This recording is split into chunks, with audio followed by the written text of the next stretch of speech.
আপনারা সিদ্ধান্ত নিয়েই ফেলেছেন, তা আমি আর কি বলবো। হ্যাঁ, আসলে রাসূল সাল্লাল্লাহু আলাইহি ওয়াসাল্লাম বলেছেন যে তোমরা বিয়ের ক্ষেত্রে দিনদারিতাকে প্রাধান্য দাও। কিন্তু মানে আপনাদের মতো কিছু মানুষ আছে যারা দিনদারিতাকে প্রাধান্য না দিয়ে দেখে যে ছেলের কত টাকা আছে, হ্যাঁ, কি মানে কত ব্যবসা হালাল না হারাম এগুলো চেক করে না। আপনি বলছেন আপনার আপনার বোনের বিয়ে যার সাথে দিবেন সে আমেরিকাতে থাকে, মাসে 10 লক্ষ টাকা ইনকাম, তো তার ইনকামটা হালাল না হারাম এটা আপনি যা করেননি নিশ্চয়ই। আপনাদের মতো কিছু মানুষের কারণে আসলে আমাদের সমাজে এই বিয়েটা কঠিন হয়ে গেছে। আপনারা এগুলো করতে পারেন শুধু, মানে কি বলবো, ফিতনা সৃষ্টি করা, মানে সমাজ ধ্বংসের পেছনে আপনাদের মতো কিছু মেয়ের অভিভাবক আছে যারা খুবই গুরুত্বপূর্ণ ভূমিকা পালন করছেন। হ্যাঁ, আপনারা দিনদারিতাকে প্রাধান্য দেন না, আপনারা প্রাধান্য দেন টাকা পয়সা। হ্যাঁ, ছেলের দেখতে কেমন সুন্দর, টাকা পয়সা আছে কি নাই, ছেলের মানে কত বাড়ি কত গাড়ি আছে এগুলো দেখেন আপনারা, কত সম্পদ আছে এগুলো দেখেন, ছেলে মাসে কত টাকা ইনকাম করে এগুলো দেখছেন আপনারা। অথচ রাসূল সাল্লাল্লাহু আলাইহি ওয়াসাল্লাম দিনদারিতা দেখতে বলেছেন, কিন্তু আপনারা এগুলো দেখবেন না। এখন যেহেতু আপনারা সিদ্ধান্ত নিয়েই ফেলেছেন যে আপনার বোনের বিয়ে সেই আমেরিকান কোটিপতির সাথে দেবেন, তো দেন, আমার কি।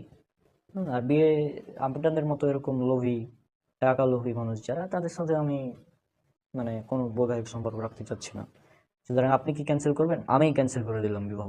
হ্যাঁ, আর একটা কথা মাথায় রাখবেন, আপনি যে কাজগুলো করছেন আপনারা, যে আপনাদের মতো মানুষ যে সমাজে দিনদারিতাকে বাদ দিয়ে টাকা পয়সা সহ অন্যান্য জিনিসকে প্রাধান্য দিচ্ছেন বিয়ের ক্ষেত্রে, এগুলোর জন্য কিয়ামতের দিন জবাবদিহি করতে হবে, এবং আপনারা সমাজ ধ্বংসের পেছনে খুবই গুরুত্বপূর্ণ ভূমিকা পালন করছেন, এটা মাথায় রাখবেন।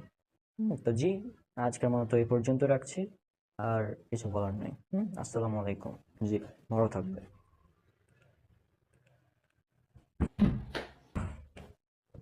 কিন্তু এটা অনেক ব্যাপার, চলো দিকে তুমি গল্প করি। আচ্ছা আচ্ছা আচ্ছা।